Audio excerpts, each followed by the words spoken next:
Ahora sí, chicos, vamos a empezar. Buenas noches para todos los que están presentes. Como ya muchos me conocen, para los que no, mi nombre es Juliana Ruiz, soy miembro integrante de la LABNI, que ya como nos vienen conociendo desde el año pasado, somos un pequeño grupo de estudiantes. Hemos estado un poco ausente de hacer las actividades que teníamos planeadas, pero es por el hecho de que, al igual que ustedes, también somos estudiantes, tenemos que cumplir con cosas de la universidad, problemas personales, algunos trabajan, etcétera.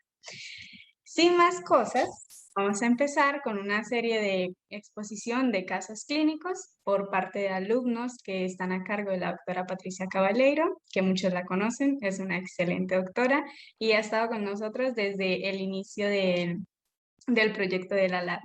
Las personas que van a empezar a exponer los casos clínicos son Andrea Condori, Noelia Justiniano, Mariana Lucero Álvarez y Karina Jaime Barreto. Si la doctora quiere decir algo. Sí, hola, ¿qué tal? Buenos días, gracias a los chicos de la LANMI por cedernos este pequeño espacio. Antes de que las chicas comiencen a exponer, quiero comentarles un poquito quiénes son ellas, qué están haciendo y por qué les hemos pedido que nos concedan este espacio. Bueno, tal vez muchos de ustedes ya saben que la universidad ha comenzado en este segundo semestre del 2021 a implementar un nuevo modelo de enseñanza-aprendizaje que se llama prototipo y que en realidad no es muy diferente de lo que ya veníamos haciendo en el blended learning y en el enfoque basado en competencias, que lo que busca es generar una mayor autonomía de aprendizaje en los estudiantes, en vistas de que el futuro no es dentro de 30 años, el futuro es ahora, y el mundo que les va a tocar vivir como profesionales dentro de 5 o 6 años cuando terminen la carrera, va a ser un mundo completamente diferente al que conocemos hoy, porque los adelantos tecnológicos se adelantan rápidamente.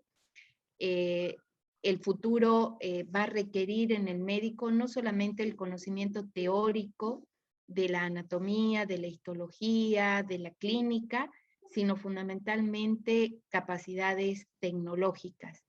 Entonces, la universidad como institución educativa siempre va a estar un paso atrás del contenido, un paso atrás del conocimiento, de la creación del conocimiento, porque se crea tan rápido hoy en día que la universidad siempre se va a quedar un paso atrás. Entonces, siempre el contenido que el profesor les pueda compartir va a ser limitado con respecto al contenido que ustedes tienen a su alcance a través de las herramientas digitales. De ahí que lo más importante que una institución educativa puede hacer por sus estudiantes es enseñarles a aprender. Aprender a aprender. Esa es la competencia fundamental que tenemos que desarrollar todos, ¿no? Incluso nosotros, porque a nosotros también hoy nos toca desaprender para volver a aprender, porque tenemos que aprender a enseñar de una manera diferente, tenemos que aprender a usar herramientas didácticas, metodologías pedagógicas distintas a las que usaron con nosotros, a las que nosotros usábamos también. Por lo tanto, es un proceso de cambio acelerado, continuo, y lo mejor que podemos hacer es aprender a aprender, ¿no?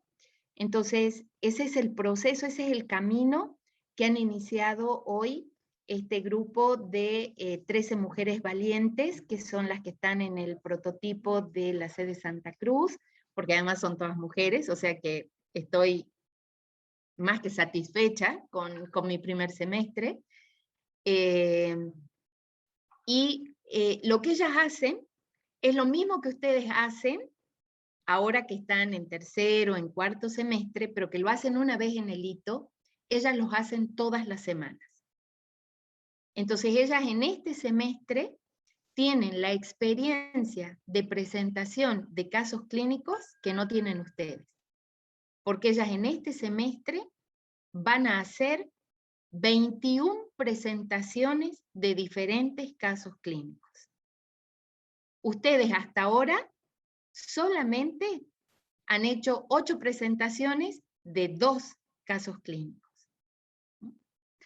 Entonces, el training que ellas tienen en este ejercicio de análisis de casos clínicos, no es por ser mala, pero por lejos la supera a todas ustedes, a todas las de los otros semestres, ¿no? Y creo que ustedes lo van a poder ver hoy con las 3 presentaciones que van a escuchar, van a poder ver de lo que son capaces estas estudiantes de primer semestre. Así que yo realmente no alcanzo a imaginarme de lo que serán capaces cuando estén en cuarto o en quinto semestre. Así que bueno, sin más palabras, les cedo el espacio para el primer grupo. Bien, bueno, para empezar, el primer grupo somos yo y Noelia, Andrea Condor y Noelia, ya Mariana Álvarez y Karina son otro grupo, si no me equivoco, el grupo 5, eso. Y bueno, ¿sí puedo compartir la pantalla para empezar? Sí, tranquila, está habilitada. Una Ok. cosa más, las personas que quieran ir haciendo preguntas las pueden ir depositando en el chat o pueden activar el micrófono al final de la reunión. Ok. Bueno, voy a compartir ya la pantalla. Sí, se logra ver, ¿verdad? Sí, se ven, tranquila. Ok, ya.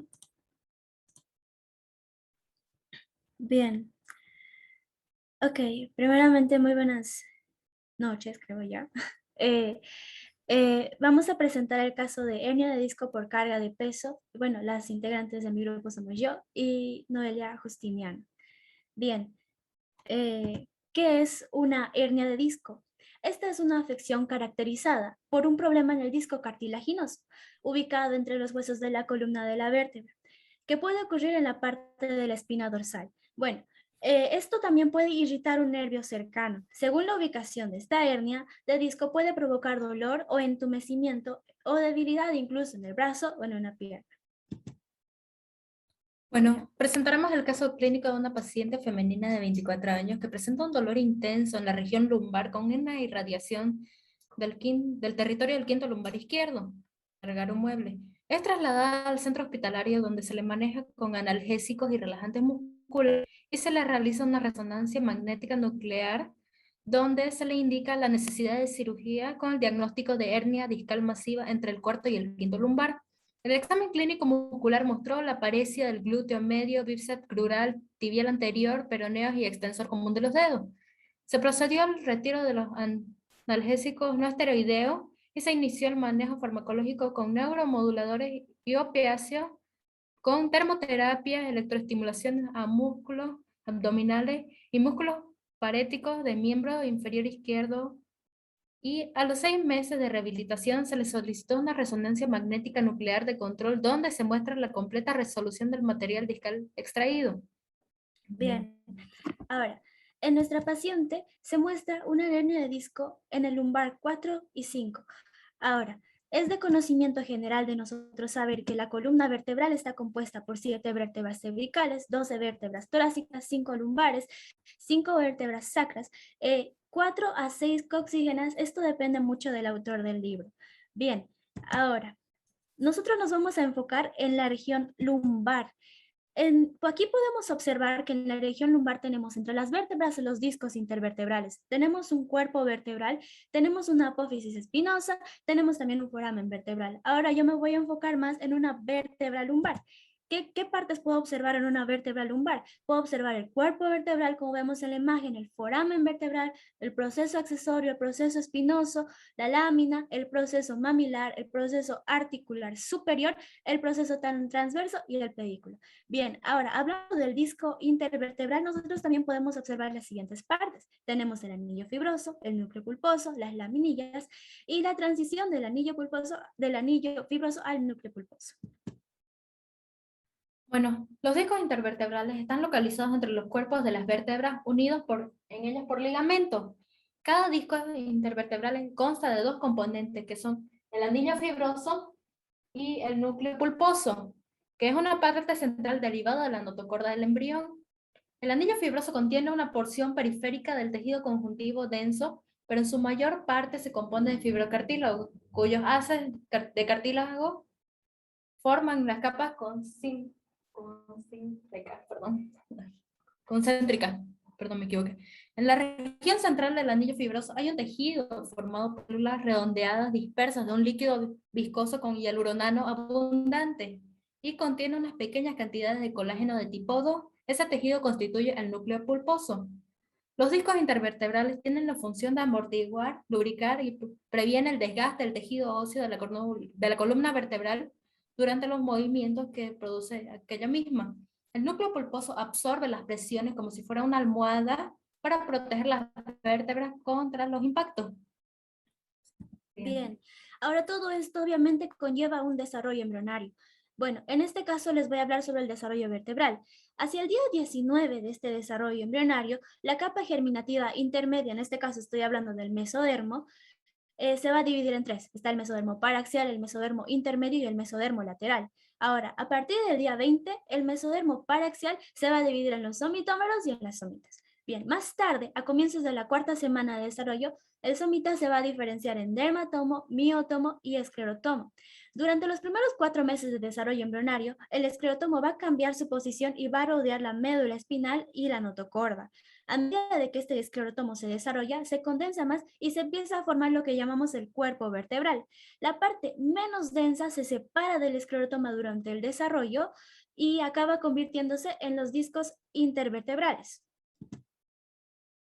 Bueno, la hernia de disco es con mayor frecuencia el resultado del desgaste gradual y relacionado con el envejecimiento llamado degeneración discal. A medida que uno envejece, los discos se vuelven menos flexibles y más propensos a desgarre, como un rompimiento o incluso una tensión o una torsión menor. Entre otros, uno de sus factores de riesgo sería el exceso de peso corporal, causando así el estrés adicional de los discos de la espalda lumbar. Las personas con trabajos físicamente exigentes tienen un mayor riesgo de padecer aquellos problemas en la espalda y también los movimientos como levantar, tirar, empujar, doblar hacia los lados o torcer repetidamente también puede aumentar el riesgo de una hernia de disco. Se cree que el tabaquismo disminuye el suministro de oxígeno en el disco y así podría causar lo que sería el deterioro más rápido del disco.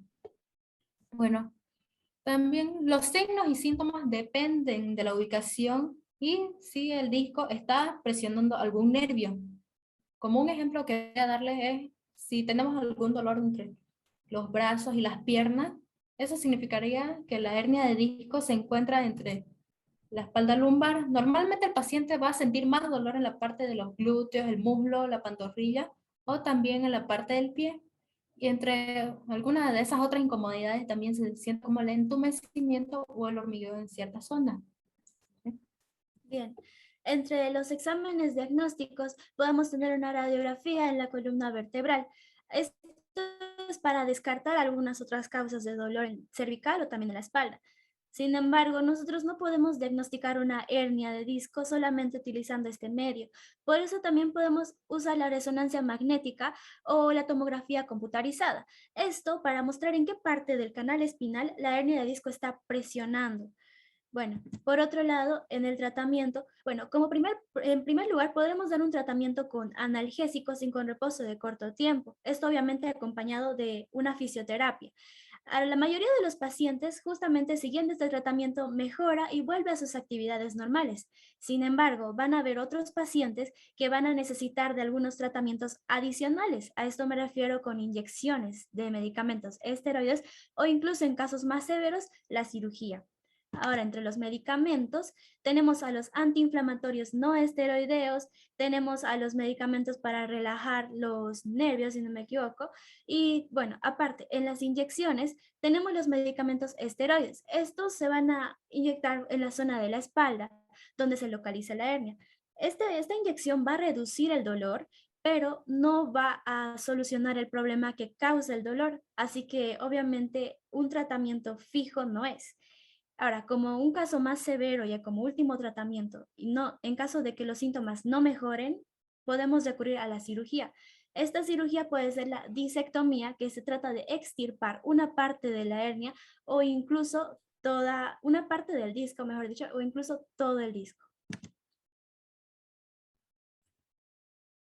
Bueno, una de las maneras de prevenir esta hernia de disco es hacer ejercicio. Esto ayudará al fortalecimiento de los músculos del tronco, así estabilizando y sosteniendo la espina dorsal. Como también mantener una buena postura va a reducir la presión sobre la espina dorsal y los discos. Levantar objetos pesados apropiadamente, haciendo que las piernas hagan el mayor trabajo, sin embargo no la espalda.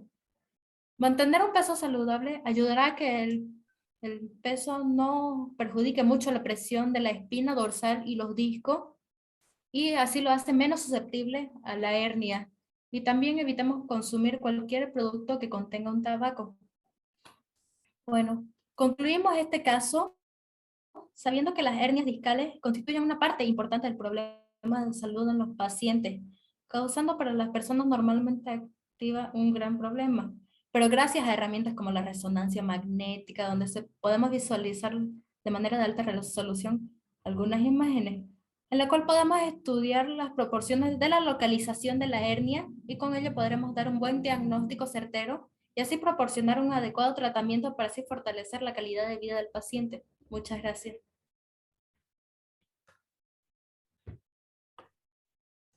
Muy bien, chicas.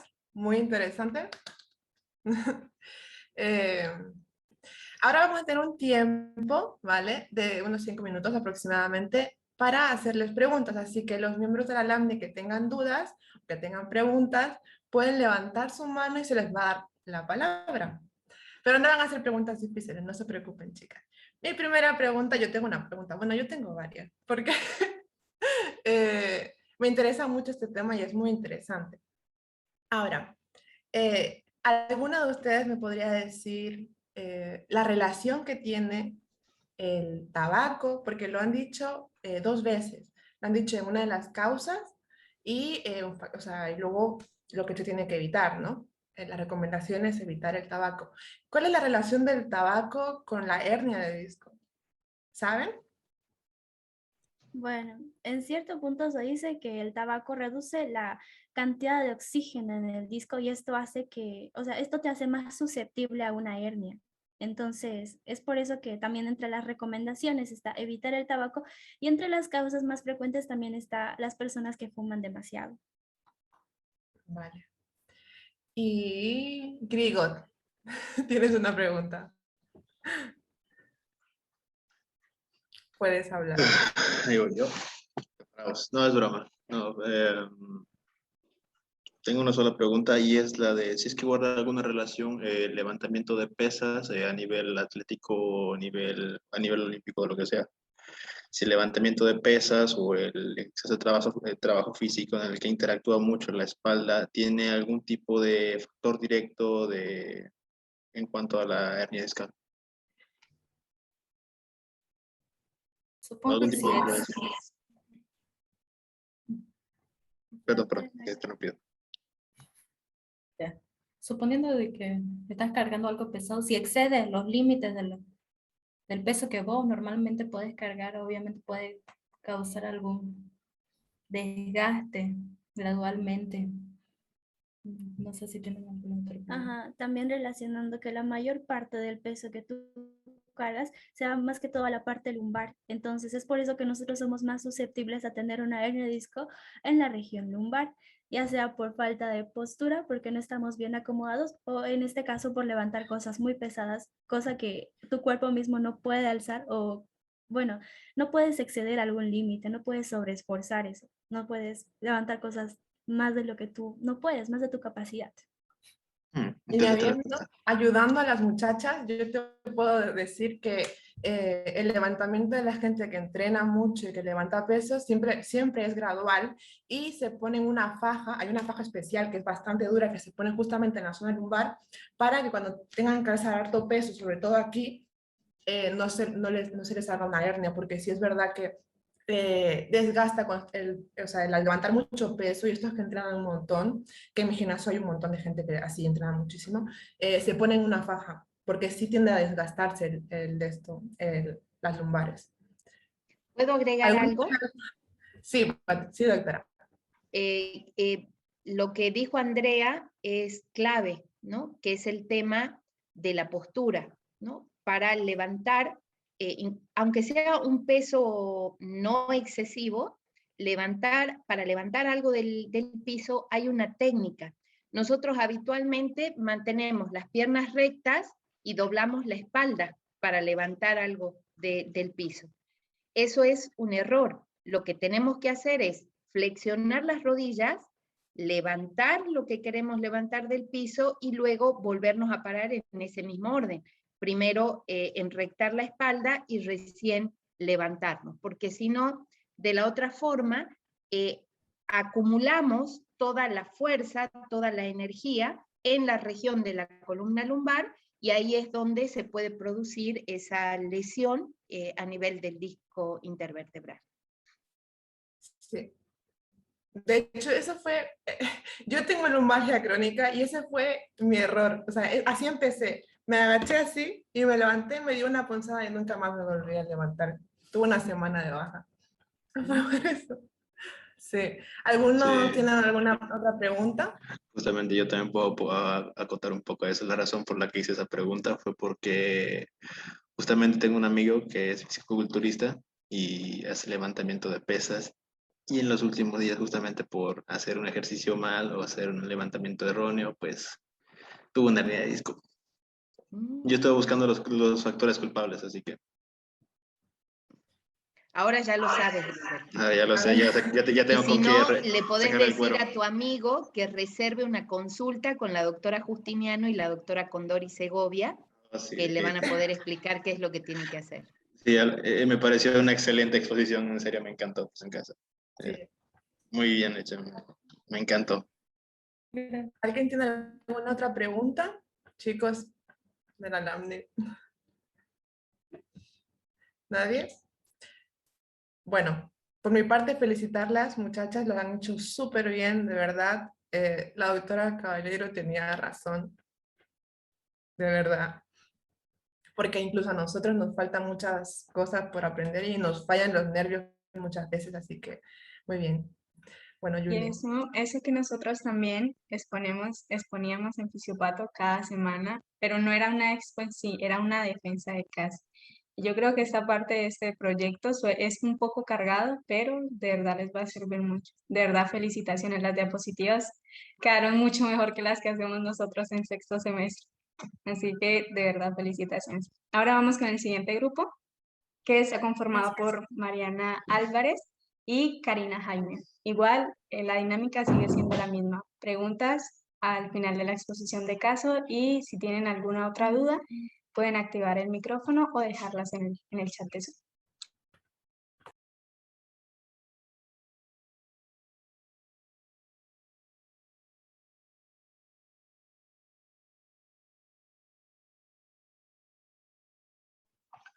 Mariana, está apagado tu micrófono. Sí, doctora, buenas tardes, compañeras, buenas tardes, doctora. Ahorita vamos a compartir pantalla. Somos 4 integrantes en nuestro grupo. No sé si ya la ha mencionado una de mis compañeras. Perdón, Mariana. Las chicas han recibido la información de mi parte y no ha estado bien la información. Así que si vos puedes presentar a todas tus compañeras de equipo, adelante. Pero, doctora, mi grupo ahorita está conformado por Karina Jaime Barreto, Fiorella Vargas Aguilar, Marian Paula Ticona y mi persona Mariana Lucero Álvarez González. Vamos a tener que esperarle un ratito a nuestra compañera porque se le apagó su laptop, está con un problemita. Me presento, yo soy Karina Barreto. Mucho gusto. Buenas noches, chicas. Tú eres la líder del primer semestre, ¿verdad, Karina?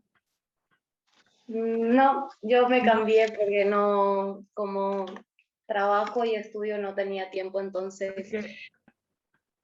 En realidad, ellas hacen una presentación, una exposición todos los viernes con un tribunal que está formado por todos los docentes del semestre. La única que no nos acompaña presencialmente es la doctora Julia Arena, de Ética Médica, porque justamente ese día ella está de guardia, está en su turno, pero después están presentes todos los docentes, todos los viernes. Doctora, Porque me pareció súper interesante cuando empezaron a hablar de embriología, porque yo eso es algo que ni me acuerdo ya, y fue como, guau. Sí, es muy, muy, muy bueno. Sí, sí. Karina, si va a tardar mucho, me imagino que es Paula, podremos continuar entonces con el grupo de Brenda y Por luego favor. volvemos con ustedes. Ya, Adelante. por favor. Muchas gracias. No, gracias a ustedes. Entonces, adelante, chicas.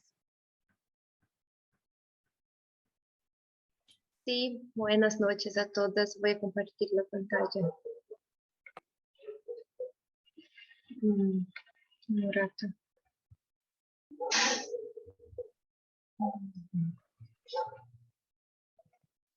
Ok.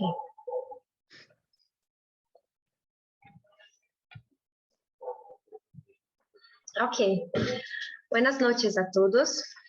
Somos el grupo 3 del prototipo.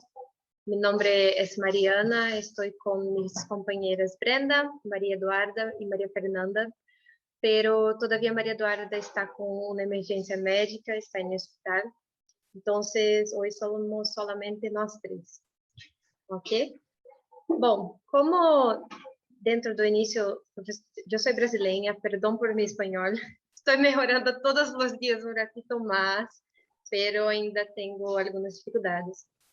Mas como a doutora Patrícia estava falando no início, nós do protótipo estamos desenvolvendo algumas capacidades de trazer os casos de uma forma mais dinâmica, semana por semana. Nuestro caso hoy se trata de la flebectasia de la vena jugular y vamos a traer este caso en una configuración diferente. Se difere normalmente de solamente una exposición, mas sí vamos a hacer una simulación de una consulta con una paciente sobre nuestro caso clínico para que es una forma de trazer el contenido más práctico y más dinámico, ¿sí? Entonces, ok, doutora Patrícia vai ajudar-nos, por favor. Vamos lá. Okay. Buenas noches, mi nombre es Marta y tengo 35 años, feliz de la vida. Bueno, no tanto porque estoy aquí en la consulta médica. Okay. Buenas noches, Marta, es un gusto. ¿En qué puedo ayudarla? ¿Qué dolencia tiene? ¿Qué es lo que siente? Muchas gracias, doctora Fernanda. ¿Cómo le va? Mire, estoy viniendo hoy porque desde hace 4 años yo siento una pulsación en la parte lateral del cuello del lado derecho, pero cuando presiono sobre esa pulsación, o ahí donde se toma el pulso aquí en el cuello, aquí más o menos en la partecita de abajo, esa pulsación desaparece. No sé por qué será. Y bueno, y la verdad no se ve muy bien, ¿no? Queda medio feíto ahí, mi cortejo no le gusta, entonces, por eso vengo a ver de qué se trata. Ok, vamos a iniciar primero con una maniobra para poder descartar otras patologías. Esta maniobra se denomina la maniobra de Valsalva. Le voy a pedir por favor que respire profundamente, se puede tapar la nariz y exhalar con fuerza, más o menos unos 10 a 15 segundos. Cuando usted realiza esta maniobra, por el lado donde me dijo que sentía la protuberancia, se puede observar la vena yugular. Ahora, ¿por qué le hago hacer esta maniobra? Como le dije, para poder descartar otras patologías, porque usualmente la flebectasia de la vena yugular se puede confundir con una tumoración cervical. Ahora mi colega Brenda le va a explicar anatómicamente esta parte. Bueno, sobre qué es lo que se podría hinchar, lo que podemos encontrar en la región anterolateral del cuello es el paquete vasculonervioso del cuello propiamente dicho, que está conformado por el nervio vago, la vena yugular interna y la arteria carótida. De esta manera, la doctora la diagnostica con flebeectasia de la vena yugular interna. Esta vena se origina en la vena sigmoide, que es parte de la vena lateral, que sale de la confluencia de los senos cerebrales posterior. Cuando esta atraviesa un agujero denominado foramen yugular, pasa a llamarse vena yugular interna, y esta va a continuar hasta la base del cuello, donde se encuentra con la vena subclavia y se convierte en uno de los troncos brachiocefálicos. Tenemos dos, estos se van a unir para formar la vena cava, que le va a llevar la sangre a la aurícula derecha del corazón, y esta sangre va a entrar al ventrículo derecho, y ahí va a empezar la denominada circulación menor. Y sobre la flebeectasia de la vena yugular interna, bueno, es la dilatación del vaso que se hace notoria durante la realización del esfuerzo o la maniobra de Valsalva, que es la acción que le acaba de pedir la doctora, y puede afectar a cualquier vena yugular. Pero en este caso podemos afirmar que es la vena yugular interna por la localización de la dilatación y por el dato que menciona que al presionar justo la arteria carótida, la dilatación cede, y esto es por la estrecha relación de ubicación entre estos dos vasos sanguíneos.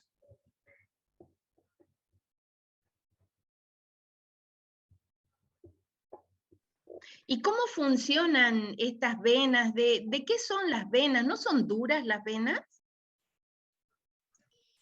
Entonces, Marta, sus venas poseen 3 capas, ¿sí? Y sus capas son la túnica íntima, la túnica media y la túnica adventicia, una interior y una íntima.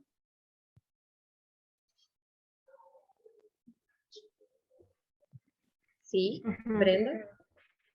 También podemos decir que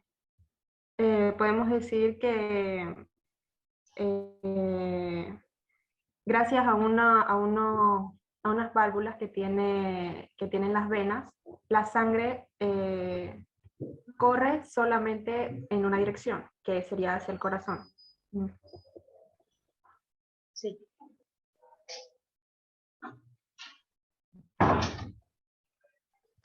Muchas gracias, doctora, por la explicación. ¿Y a qué se puede deber esto? ¿Por qué me pasa esto a mí?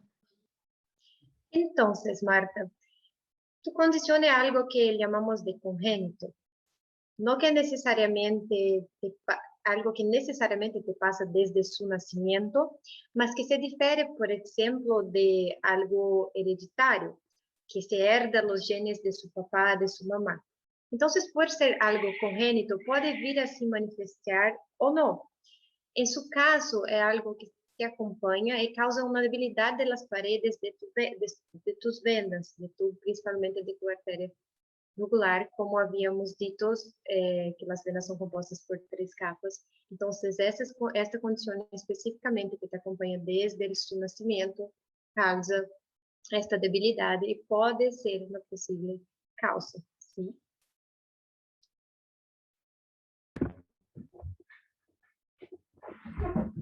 ¿Y esto tiene tratamiento, doctora? ¿Cuáles son mis opciones? Ok, respecto al tratamiento, dado que esta es una patología benigna y autolimitada, la mayoría de nosotras las doctoras recomendamos un manejo conservador, realizando controles periódicos y reservando la corrección quirúrgica. En el caso específico de que esto se pueda complicar, complicaciones llamadas como una trombosis, un fallo cardíaco o incluso una hemorragia masiva, recién se puede intervenir quirúrgicamente. Las intervenciones, estas técnicas quirúrgicas, se pueden describir como una ligación o resección del segmento afectado o incluso una venuloplastía más encapsulación, pero obviamente respetando a la decisión que usted como paciente tome.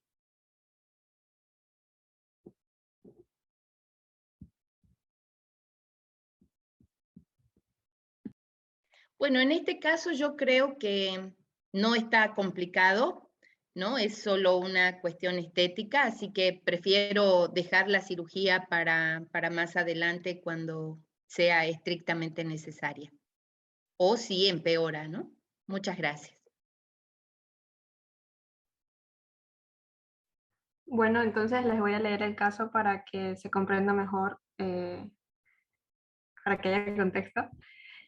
Paciente femenina de 35 años con evolución de 4 años de una pulsación en cara lateral del cuello del lado derecho, que se veía aplicando presión sobre la arteria carótida derecha. En la exploración física se encontró un aumento de volumen del cuello del lado derecho que se exacerba con la maniobra de Balsam. Se solicitó estudio de ultrasonido Doppler color de carótida, donde se observó dilatación de la vena yugular interna y se diagnosticó por una angioresonancia de cuello la flebectasia de vena yugular interna. La paciente decidió seguir el tratamiento conservador y si empeoraba decidiría el tratamiento quirúrgico.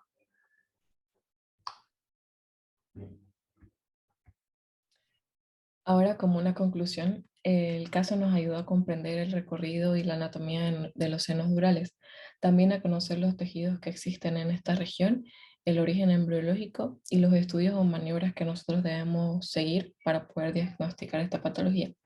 Agregar también que puede entrar éticamente, porque nosotros como doctoras respetamos la decisión de la paciente, pero también le dimos las pautas para que ella conozca que si puede empeorar esta patología, nosotras como doctoras la podemos ayudar con el tratamiento quirúrgico. Muchas gracias.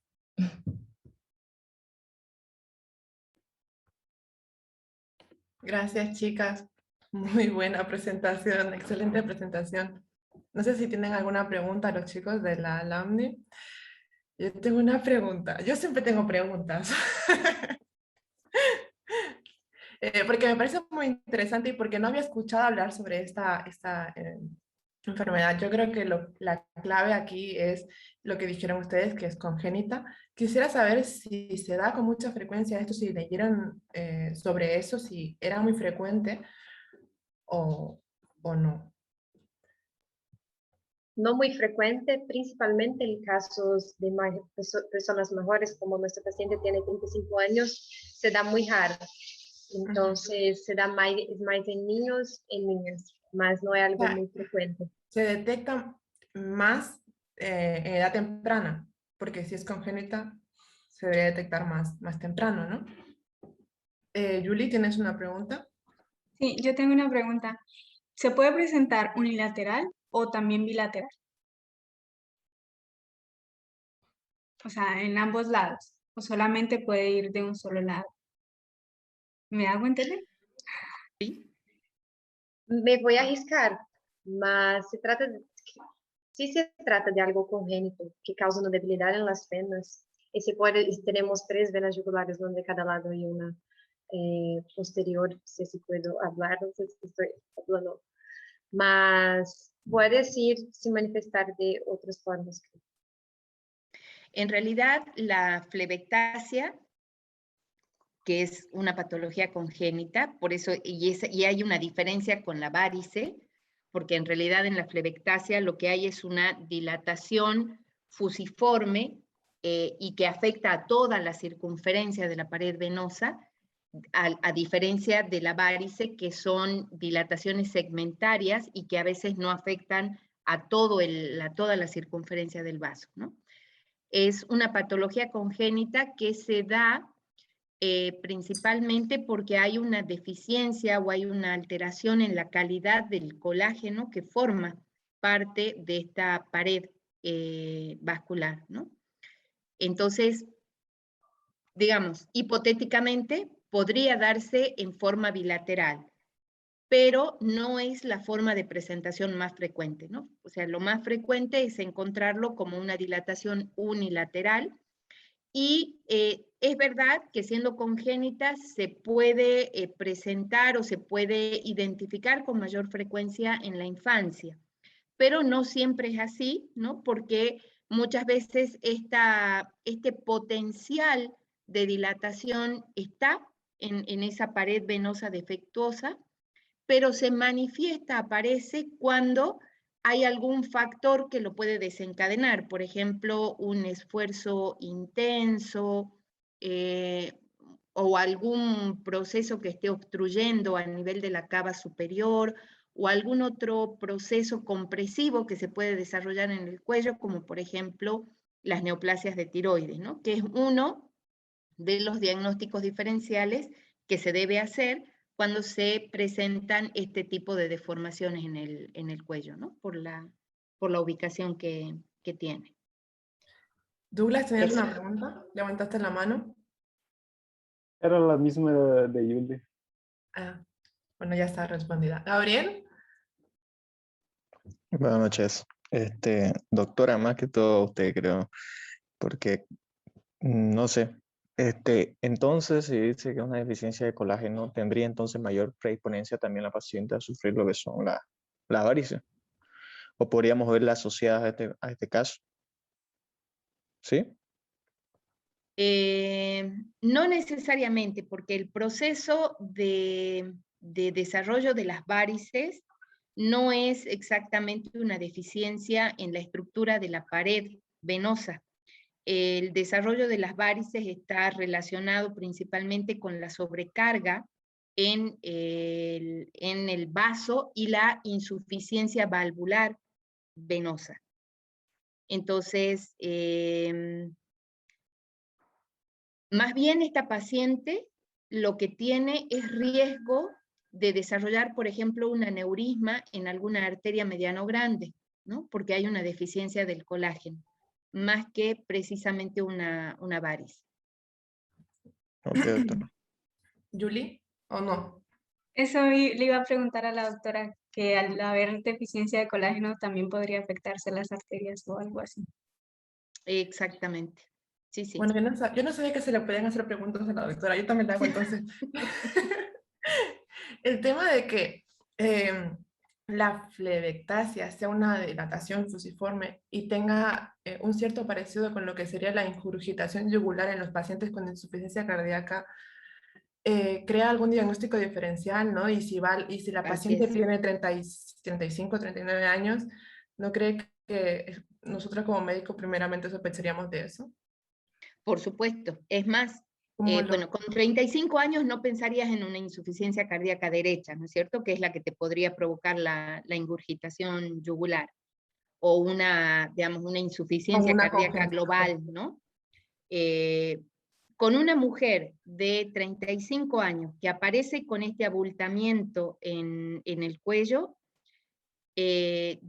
inicialmente yo pensaría o alguna patología del tejido linfoideo, una patología de tiroides, una patología de mediastino que esté provocando una obstrucción a nivel de la vena cava superior, por ejemplo, ¿no? Que son, digamos, los diagnósticos diferenciales que tienes que hacer con la flebectasia. Si la encontrás en el niño, lo primero que piensas es en una flebectasia yugular, ¿no? En una persona adulta tienes que pensar en otras patologías que pueden estar en el cuello o en el mediastino, ¿no? En el mediastino superior principalmente. Juliana. Y ya si es una persona muy añosa, sí, claro, tienes que pensar en la patología cardiovascular, ¿no? Sí. Yo tengo otra pregunta. Para cualquiera, ¿no? Mencionaban que esto aparece en personas mayores cuando hay algún factor de riesgo. ¿Qué factor de riesgo podría ser ese y en qué lado es más frecuente encontrarla? ¿En el lado derecho o en el lado izquierdo?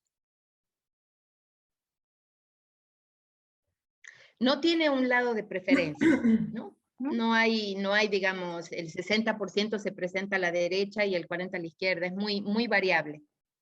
Es muy, muy variable. Factores de riesgo pueden ser, por ejemplo, cuando se instala una patología cardiovascular que manifiesta la flebectasia, un esfuerzo, ¿no? Un sobreesfuerzo, también puede hacer manifiesta la flebectasia, o por ejemplo, un acceso de tos muy violento también puede hacer manifiesta la flebectasia. Vale. Yo tengo una pregunta para las chicas, una de las tres. Y es que yo era ayudante de anatomía en primer semestre, entonces a ver quién sepa responderme. ¿Cuál es el paquete vasculonervioso del cuello?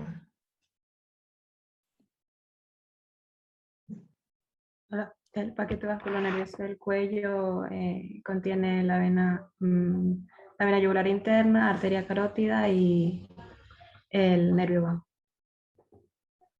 Vale. Está bien. Ok. Ya no hay Muy más bien. Y el preguntas. 10º par de craneal. ¿El cuál? El ¿Cuál? 10º. Eso. Bien, chicas. Bueno, Julie. Ya no hay más preguntas. Creo que Vamos no. a pasar al siguiente grupo. Sí, felicidades nuevamente, chicas. De verdad, estuvo bueno el caso. Bueno, pasamos al siguiente grupo, que era el grupo de Mariana Álvarez y Karina Jaime.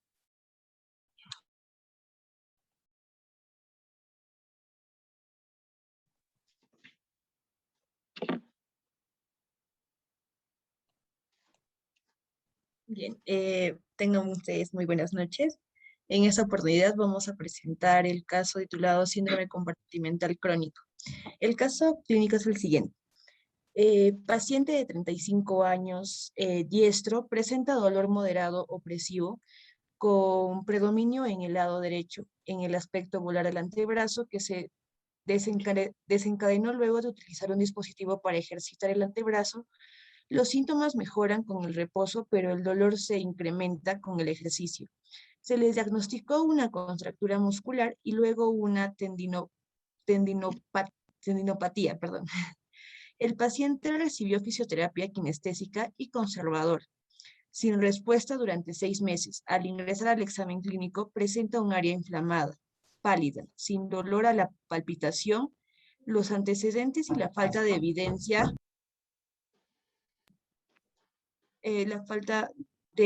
clínica y de estudios previos por variados diagnósticos dan a sospechar un síndrome compartimental crónico, por lo cual se decidió medir la presión intracompartimental del compartimiento volar del antebrazo. Se obtuvieron los siguientes registros. Antebrazo derecho, 22 mmHg en reposo, que normalmente debería ser 30. Antebrazo izquierdo, 15 mmHg en reposo, con 23 mmHg en actividad, que el valor también debería ser 30. Ya confirmado el diagnóstico, se indicó una fasciectomía de antebrazo derecho mediante técnica minimizante invasiva.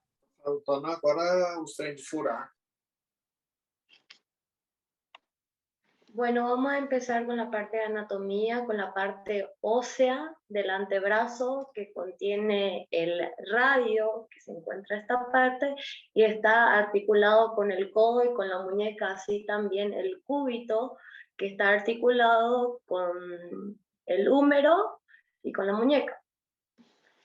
Después presentamos las primeras metacarpos, que son el escafoide, semilunar, piramidal y pisiforme. El segundo metacarpo son trapecio, trapezoide, el grande y el gancho. Después tenemos las falanges proximales, mediales y distales.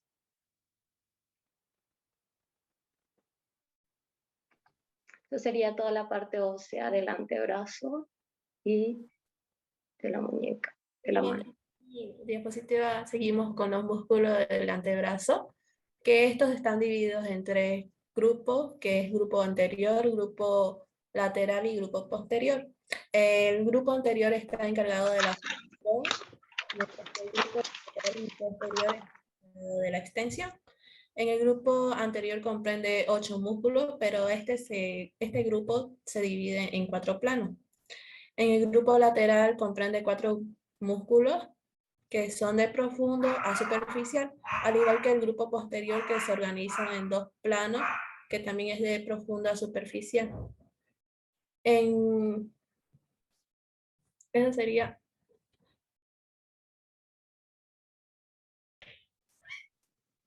También vamos a hablar de lo que es los tendones flexores del antebrazo. Bueno, los tendones flexores comienzan en el codo y región del antebrazo se convierten en tendones al pasar por el medio del antebrazo y conectan a los huesos de los dedos. En el dedo, los tendones pasan a través del túnel que los mantiene cerca del hueso y ayuda a trabajar mejor. Los tendones del antebrazo, a menudo llamados también tendones extensores, como ya se dijo anteriormente, unen los músculos pues al hueso, se unen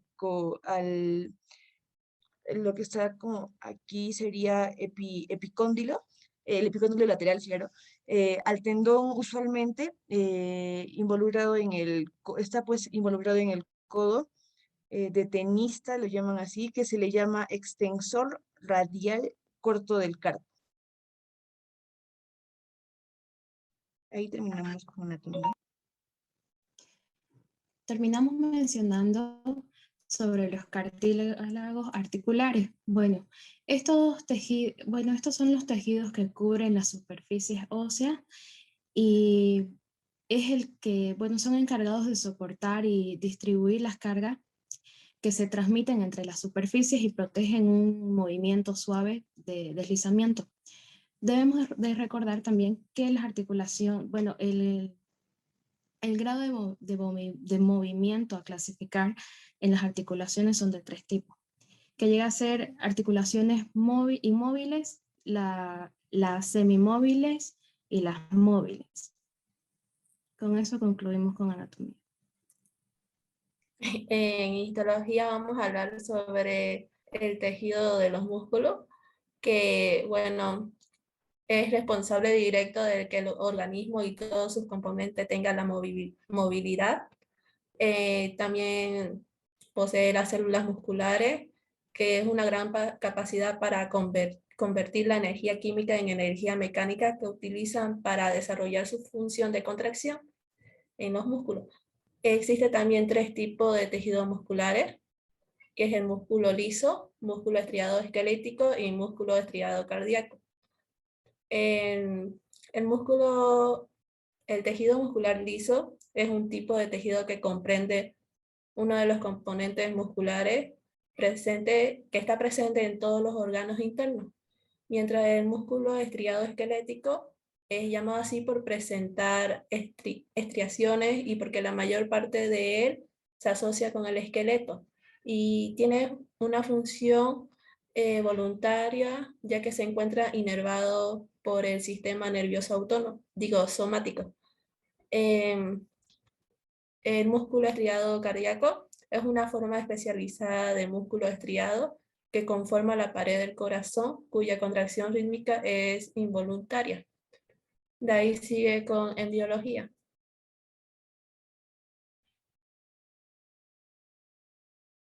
Bien, en lo que es embriología vamos a abarcar el tema de lo que es la osteogénesis. La osteogénesis es el proceso a través del cual ocurre la formación del tejido óseo. Inicia a partir de la 8ª semana. En la clavícula es el primer hueso en comenzar este proceso. Se lleva a cabo a través de 2 mecanismos, la osificación, de 2 mecanismos de osificación intramembranosa y la endocondral, sí, algo así. Durante la 7ª semana comienza lo que es la osteogénesis de los huesos largos. A partir pues de los centros primarios de la osificación existen en la parte media de los modelos cartilaginosos de los huesos largos. Y en la 12ª semana, o mejor dicho, hacia la 12ª semana, entrando los centros de osificación ya están pues presentes en todos los huesos. Y pues los huesos del carpo se osifican en el primer año de vida postnatal. También entra aquí lo que son el origen de las capas germinativas. Para ser más breve, vamos a decir que tenemos 3 capas germinativas, que es el ectodermo, el mesodermo y el endodermo. Como se ve en la imagen, el endodermo pues da origen a lo que es el sistema nervioso y la piel. El mesodermo da origen a lo que son los músculos, esqueleto, riñones, aparato reproductor, Y el endodermo es lo que da origen a las glándulas endocondrinas, los pulmones, el hígado y el sistema digestivo. También vamos a abarcar aquí lo que es la formación de los músculos durante el embarazo. Los músculos están formados por células especializadas y su función es la contracción. Su desarrollo comienza en la etapa, comienza en etapa muy temprana, la verdad, durante más o menos el periodo embrionario. La la mayor parte de los músculos se forma a partir del mesodermo, del mesodermo somítico y el mesodermo esplánico, con excepción de algunos como los músculos del iris, cuyo origen es en el neuroepitelio. Los primeros indicios de aparición de musculatura es en las extremidades más o menos en la 7ª semana de desarrollo por la condensación del mesénquima, cerca de la base de las yemas de las extremidades. También tenemos que tener en cuenta el desarrollo de los vasos sanguíneos. Bien, el desarrollo de los vasos sanguíneos ocurre por 2 mecanismos. Primero, lo que es primero lo que es la vasculogénesis, es que los vasos sanguíneos surgen por la coalescencia de, pues, angioblastos, ¿no? Y segundo es el angiogénesis, es el cual en los vasos sanguíneos brotan otros existentes, ¿no? Los vasos sanguíneos principales, entre ellos está la aorta dorsal y las venas cardinales, claro. También tenemos en lo que es embriología, tenemos que cubrir lo que son la formación de los tejidos, su origen embriológico de los tejidos, pues, y aparatos en el tejido formado por una o varias capas de las células unidas, pues, entre sí, que están puestas, perdón, que se está ahí, mucha bulla están haciendo ahí, que puestas cubren toda la superficie libre del organismo y constituyen el revestimiento interno de las cavidades, como también los órganos huecos, los conductos del cuerpo, y así es como forman, pues, las mucosas y las glándulas. Los epitelios también forman el parénquima, claro, el parénquima de muchos de los órganos, como el hígado, y ciertos tipos de células epiteliales tienen vellos. Gracias.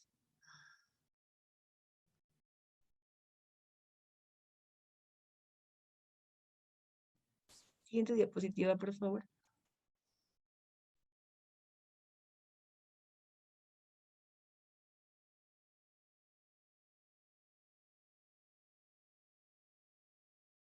Tu micrófono, Cari. Lo siento. Bueno, empezamos. Principales causas del síndrome compartimental tenemos lo que son las fracturas, aplastamiento, lesión vascular, mordedura de serpientes, quemaduras, sobredosis de sustancias ilícitas, el vendaje rígido o los yesos muy rígidos. Y como el paciente tuvo una fascioctomía, les voy a hablar que es un procedimiento quirúrgico indicado para aliviar la presión del síndrome y detener el desarrollo de mayores complicaciones. Se enfoca en el aumento parcial de la movilidad y el aumento de los tejidos involucrados, que había mencionado biológicamente la compañera. Pasamos a ética médica.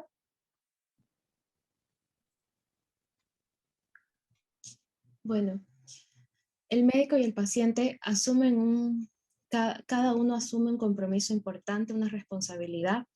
Esto exige un compromiso ético de confianza entre ellos y respeto mutuo. Entre estos podemos destacar lo que llega a ser el saber comunicarse con el paciente, ser prudente, tratar a los pacientes por igual, ya sea sin distinguir clases sociales, su religión o sus creencias, comportarse de forma profesional en todo momento.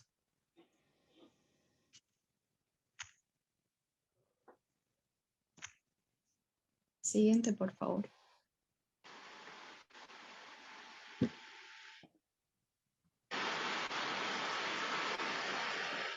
Bueno, como conclusión, en el caso tenemos este informe con los siguientes puntos esenciales.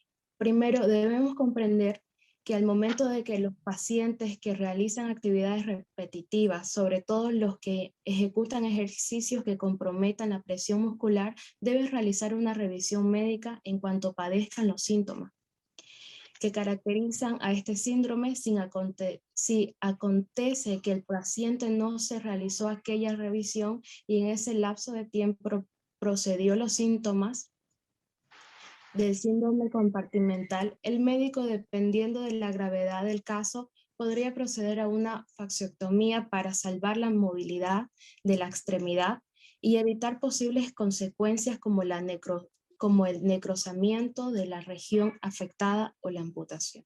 Muchas gracias. Gracias, chicas. Antes de que quite la pantalla, no la quites. ¿Puedes poner el caso clínico, por fin?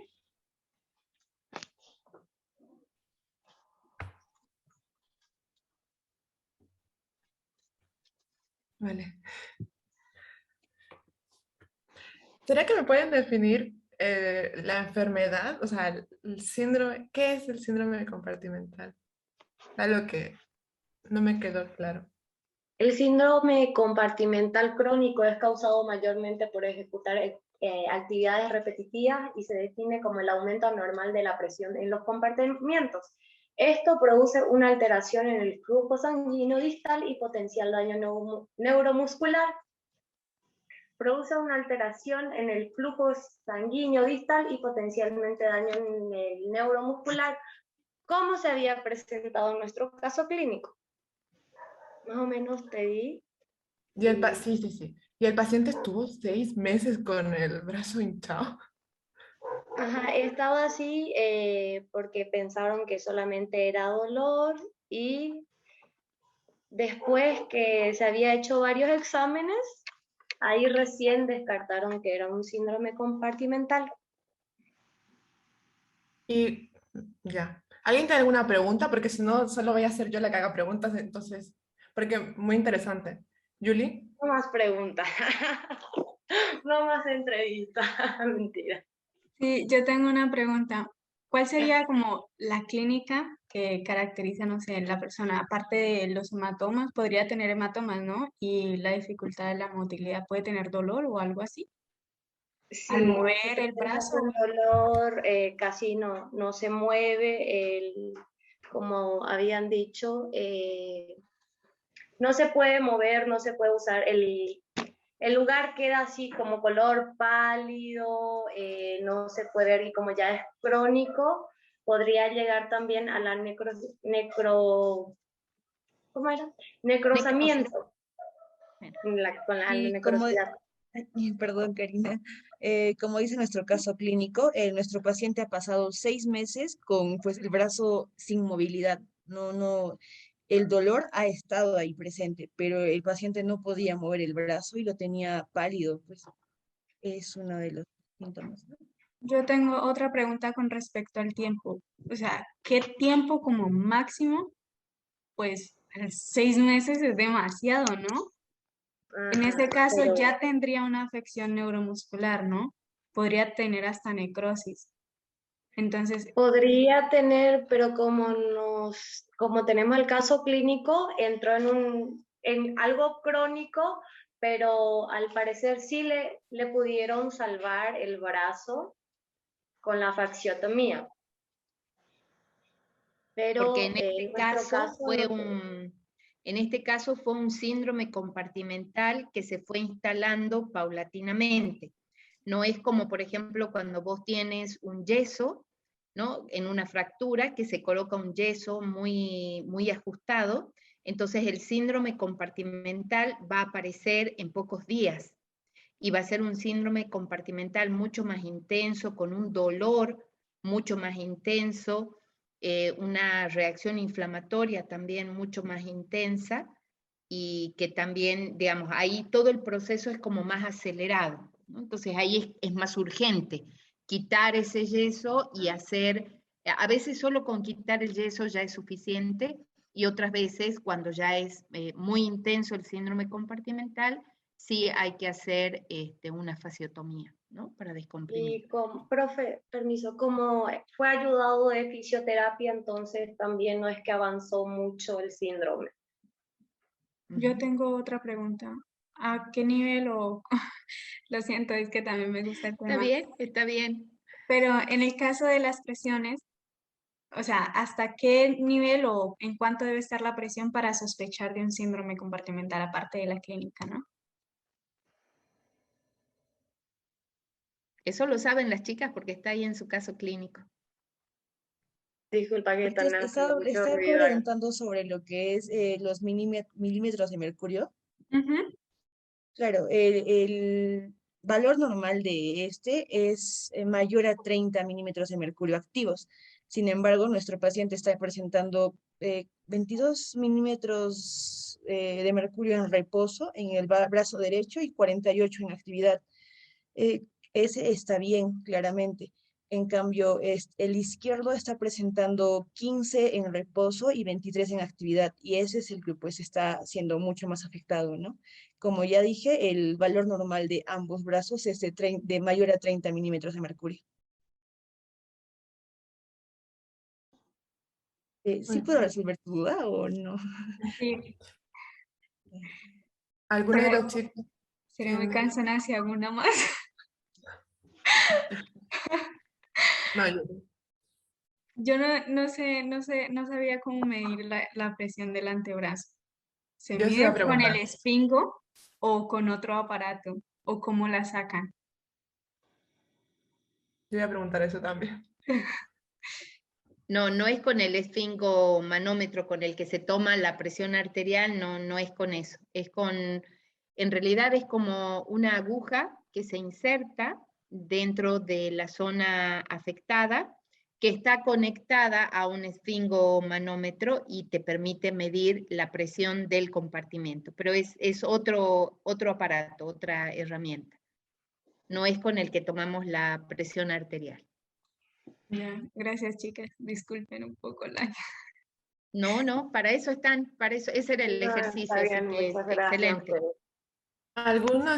¿Tiene alguna otra pregunta? Leo, yo qué sé, Douglas, Ana. Por mi parte, ¿Alguien no. conoce el síndrome del túnel carpiano? ¿Sí? Eso es un síndrome compartimental. ¿Sí? Claro. En el síndrome del túnel carpiano, acuérdense que el paquete vasculonervioso que viene del antebrazo y que va a ir a irrigar e inervar la mano, pasa a través del túnel que forman los huesos del carpo, ¿no? Y por encima hay un tendón, que por supuesto no me acuerdo cómo se llama, pero es un tendón muy ancho, ¿no? Que cierra ese túnel, ¿sí? Por eso se llama túnel, ¿no? Porque pasan por ahí y está cerrado, ese tendón evita que esos elementos vasculares y nerviosos se muevan, se salgan de ese canal que forman los huesos del carpo, porque además es una zona con mucha movilidad, ¿no es cierto? Es lo que mueve toda nuestra mano.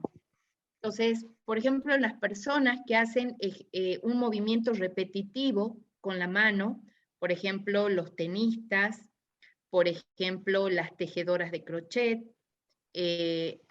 actualmente con el uso del mouse en la computadora, ese tendón está continuamente friccionándose y se va generando, bueno, se puede generar una reacción de tipo inflamatoria como una tendinitis en ese tendón del carpo que va aplastando a los elementos de ese paquete vasculonervioso que pasa por el túnel carpiano.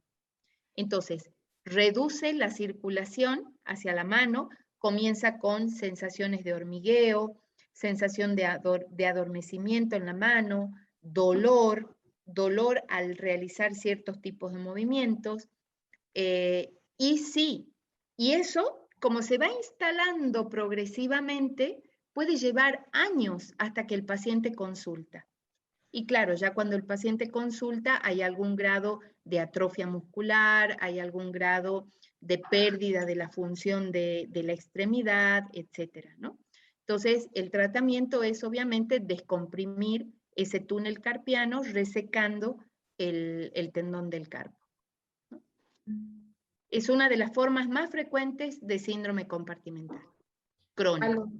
A los que trabajamos en el laboratorio también les da eso, ¿verdad? Porque con lo de la pipeta, con el uso de la pipeta, es que a mí me lo dijeron cuando trabajé en el laboratorio que siempre desarrollan como un malestar aquí en esta zona de aquí. ¿Es ese mismo? Pero debe ser en el tendón largo o corto del dedo pulgar.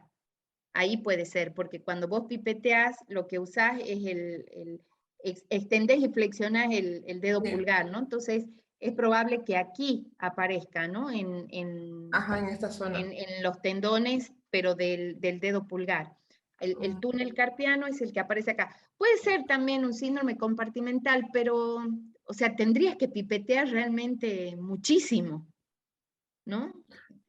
No sé, 1000, 2000 veces por día, todos los días. Bueno, cuando se hacen el ISO, doctora. Este es un dedo que tiene mucha movilidad, ¿no?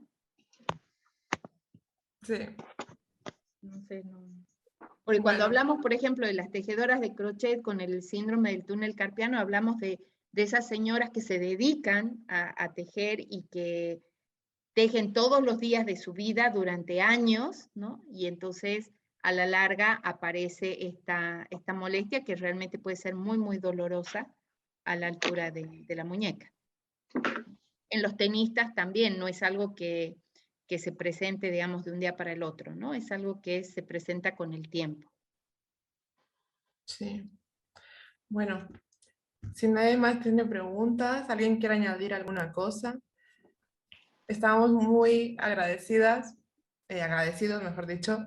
Primeramente, damos gracias a los miembros de la LAMNI por haber asistido. Bueno, es importante, ¿no? Y también gracias a las chicas, a las muchachas del primer semestre, que con su conocimiento y con lo que nos han expuesto, también nos ha servido a nosotros, no solamente el conocimiento de las enfermedades que han expuesto, porque son enfermedades que, bueno, muy interesantes, ¿no? La verdad, sino que además nos reta, ¿no? Y nos motiva a ya desde el primer semestre están llevando un nuevo método, un método que les va a servir en su profesión de cara al futuro, y a nosotros que estamos ya más avanzados, que ya estamos pasando la mitad de la carrera, pues nos motiva, ¿no? a seguir en el tema de los casos clínicos, que es muy importante, y que ahora que estamos en el tema de la pandemia y que hemos tenido que pasar las clases de manera virtual, no hemos podido ir al hospital, pues el tema de los casos clínicos nos acerca un poco, ¿no? a lo que pasan los pacientes. Entonces es muy importante, ¿no? Que animarlas a que puedan seguir, animarlas de manera, con toda la fuerza del mundo que pueda haber, que puedan seguir en esta carrera. Están empezando recién y la verdad es que es una carrera bonita. Y como yo siempre les decía a los muchachos que estaban en primer semestre, que Leo sabe, porque Leo era mi alumno, es una carrera de perseverancia en la que tienen que perseverar. Es larga, pero es muy bonita. Van a tener momentos muy buenos, momentos muy bajos, muy malos, pero esto les tiene el motivo por el que están estudiando medicina les tiene que impulsar siempre a seguir.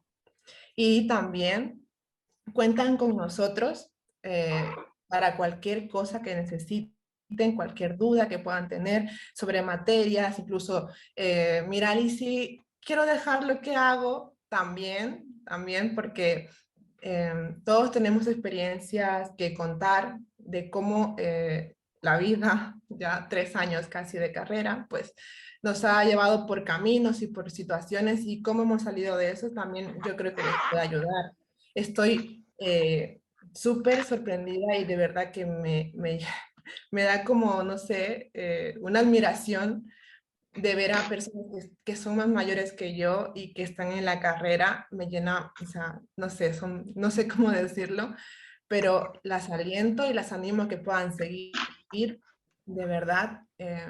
Para mí son un ejemplo, y que no hay edades ni tampoco no hay un tiempo determinado para nadie.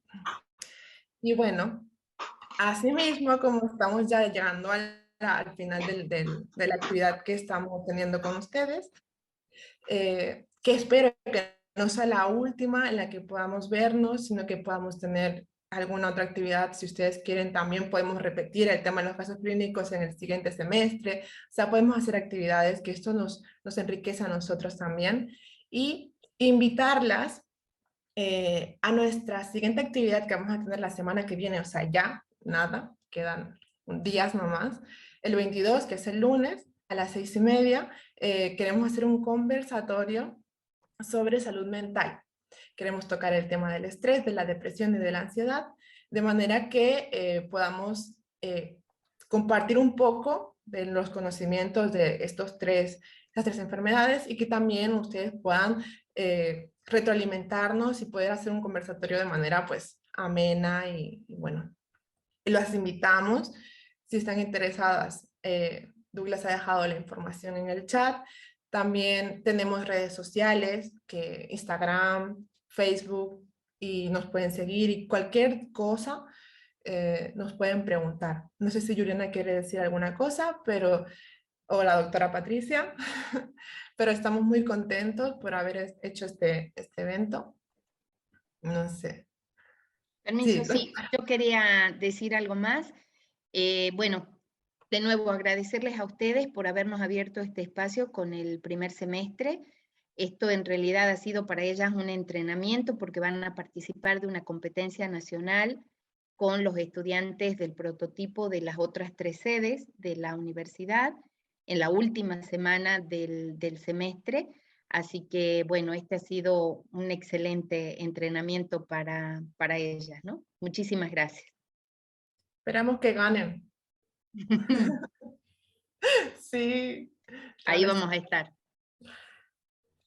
Julie. Creo que ya dijeron todo, ¿no? Pues felicitaciones nuevamente a las chicas, de verdad, este progreso que van llevando desde el primer semestre les va a servir muchísimo, sobre todo a las defensas de hito 5 o más adelante cuando tengan que hacer presentaciones, van a tener mucho más manejo con el público y no se van a poner tan nerviosas como lo hago yo, por ejemplo, o como lo hace Alicia al momento de las exposiciones. Sin más, si desean asistir al conversatorio, lo pueden realizar. O si quieren, también pueden compartirlo con personas allegadas, en sus semestres o incluso familiares. En esto no hay personas que puedan ingresar o no. Está abierto totalmente para todas las personas. Solo ahí para agregar a la propaganda van a estar presentes la docente mentora del primer semestre del prototipo de la sede de Cochabamba, que es la doctora Brita Candia, y también nos va a acompañar la docente coach del prototipo de Cochabamba, que se llama Marita, no me acuerdo ahora su apellido. Está bien, doctora. Creo que va a ser una sesión muy, muy interesante porque no solo nos van a hablar del estrés, la depresión, la ansiedad, cómo diagnosticarlos, cómo enfrentarlos, sino que además nos va a dejar la docente coach una serie de tips, de recomendaciones, de sugerencias, de cómo manejar esas situaciones, ¿no? Así que creo que va a estar muy, muy interesante. Sí. Bueno, muchísimas gracias. Damos por concluida